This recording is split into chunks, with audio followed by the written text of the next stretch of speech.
Like you've got the 2006 one, you've got to max out a stable and beat D-Generation X. It's just like a challenge mode, and you get, you know, your legend status up and crap like that. What else? Create modes. We created King Leonidas off 300. Well, we tried. And we did our best. We're still trying. I thought I saw a video on YouTube where Undertaker was wearing Booker T's cape, and I thought, that's awesome. I'll put that on my King Leonidas. So I set Booker T's entrance as or King Booker as as his entrance, and as his entrance, and he didn't have his cape on, so that was a bit of a letdown. But we will work on it. King Leonidas needs his cape. He still has his back hair. Yeah, he still has his back hair. And his spider legs. And also in create modes, there's we haven't done belt. We haven't even had a look at the belt yet. No. Oh well. But I'm sure it's extensive. I'm sure it's pretty much the same as last year. Or the last game. I keep saying last year because I've got 2008 and I've got 2007. Oh, well, it's anyway. not. It is pretty much like last year. Yeah, it came out last year. It's so last year. And you also got create a stable, which is pretty much the same. More animations this time, which is awesome, because last time you just had basic tag and you had about 5, I think, and this time you've got tons. So that's a good improvement. Gameplay. What do you think of the gameplay? Well, it's different. It's good. Yeah, I find it's a lot easier to use with simple things, just them like changing the the run and the finisher around. Yeah, they and plus cutting out the stamina system with the circle button, and that's basically press that and your Irish whip straight away. It's really, really good. I love how you can Irish whip with just one button now. I hated it last year because I had to do this combination and it fucked me up every time. Yeah. And it's the most improvement is the fighting styles. I have to say, there's been all this talk about fighting styles.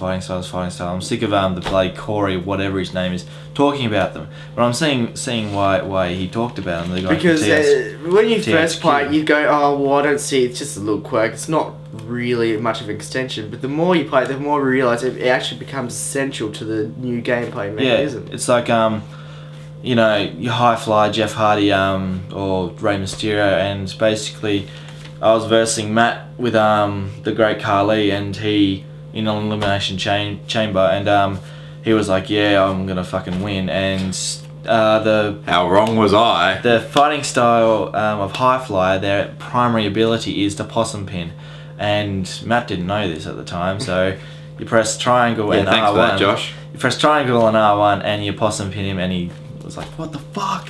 And I like with the new fighting style as well how people like, you know, like Kane and The Undertaker cannot be a high flyer. Yeah, exactly. They can't do anything like that. At least they kept it realistic in that sense, because otherwise you'd have some pretty freaky characters. And technicals are really hard to frickin' get into, because like you have to damage them first before you can actually do a strong grapple on them, because they're basically invincible till you get that yellow damage on them. It really helps define players' personalities. Yeah, like in the hardcore, I freaking love the hardcore. Like high flyer and the hardcore are my best favorite fighting styles, because hardcore you can just set a chair up underneath someone, simply press X, put a chair underneath their head, go grab another chair and do the concerto. You can set the chair up and run again. Yeah, it's fucking awesome. Lighting tables. Chair mania. Lighting tables, that's awesome. And the table mechanisms have all changed. You can actually suplex people through them. Yeah, it just makes it a lot easier to cause pain. Yeah, and they've also added the ECW Extreme Rules. And I thought, when I thought of this, I'm like, what the fuck's the difference? You know, it's just a hardcore match. And you know, I was just thinking, what the fuck's the difference? But then when you actually play it, you can actually select your weapon under the ring, and this makes it so much more cooler, because you know, I'll have a can-do stick and he'll have a chair, and you know, it'll just fucking... Zach will have a paintbrush. Yeah, paintbrush, what the fuck? I don't even know what that is. Alright, we've touched on gameplay. Anything else you want to add to gameplay? Another good thing, ultimate grapple moves you can get out of this time. Yes. So it's more of a really tactical thing. Basically, you get someone in an ultimate grapple, and you basically you got the option. Yeah, tap you can either punch your way out or you can wriggle your way out, depending on how big your opponent is. And you can and then you counter with a move, and that's really cool. And finishes they've all got reanimated, and they're looking sexy. And especially when you steal a finisher and it goes all Matrix shit on you. Yeah, it goes spins around. That's cool. And yeah, showman people can do that. The showman fighting style. And also another cool thing, Randy Orton's RKO looks fucking sweet in this game. It just looks so like the real thing, and his new turnbuckle RKO, that looks awesome. But the bad thing is they still haven't reanimated Rey Mysterio's thing from Here Comes the Pain. I know, what is it's up like with that? 5 years of not reanimating. It's like, what the hell? Surely they can reanimate it. Well, maybe he's too short. They don't notice him. He's just under the table all the time. Yeah, it's just.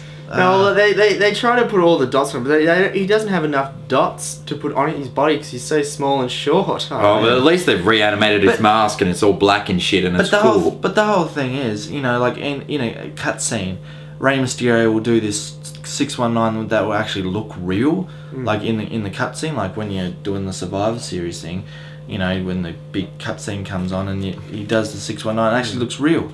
But yeah, that's just but all the fucking moves have been reanimated, and all looks very, very nice, and gameplay just feels more real. It's just more. And if you tap the buttons to try and get up, and just say you've been RKO'd through a table or something, you tap the buttons to try and get up, and then you stop, your player will go back down, and so basically you got to start all over again, and it takes it literally 5 minutes to pretty much get up. It's that awesome. And especially dramatic when you're in a 4-player or 6-player match and everyone's dying. Exactly. Uppers and downers of the game. Pretty much quick uppers and downers. Well, obviously, button mashing. If you're not a fan of it, it's definitely not going to. Is that an upper or a downer? It's definitely a downer. Yeah. I suppose that's a mixed up and down, isn't it? Well, I'd have to say. Well, I'll just slit it right here and say downers straight away, because we've covered all the uppers pretty much. Downers. JBL. JBL. So JBL. I got sick of his commentating from the word go when I turned it on. Basically, they've done the cheap thing, which is fair enough, I know, but because they couldn't be bothered redoing all of Michael Cole's voices, so they'll just replace Taz's voice with JBL's voice. And JBL, when you know the lines from 2007 that Taz says, and then you interpret them into JBL's language, which is very slow and Neanderthal-like. Much like your president if you're living in America right now. Exactly. Ooh, we hit political territory there. That's my terms. I'm going now. And yeah, basically JBL sounds like a freaking stoned cowboy. He's like, he hasn't got a single intelligent thing to say. And every time he says something, it's insulting. He insults you every time. And it's like Vince McMahon put a gun to his head and say these lines or I'll shoot you through your cowboy hat, bitch. And it's like there's a line that Taz says really cool. Where Michael Cole goes something about no, I heard the way you train people, you train them like mercenaries, drill instructors, and then he goes, Taz goes, I train people to go to they train people to go to war, I train them to be WWE superstars. He says that really cool. Taz says it really cool, but JBL says it. They're training people to go to war, I teach them to be WWE superstars, and it sounds so fucking stupid. Well, everything he says is stupid, so there's no use. It makes me want to kill puppies. It's that sad. No, but a really good, the commentary on ECW and Raw, they're just awesome. They're, JR, I got no neck. That was a good interpretation, actually. But yeah, they're all fine because Taz is back and Joey Styles, and they just bounce each other. Oh my god! Yeah. Oh my god! It feels as though they got the same kind of intensity as in an actual match.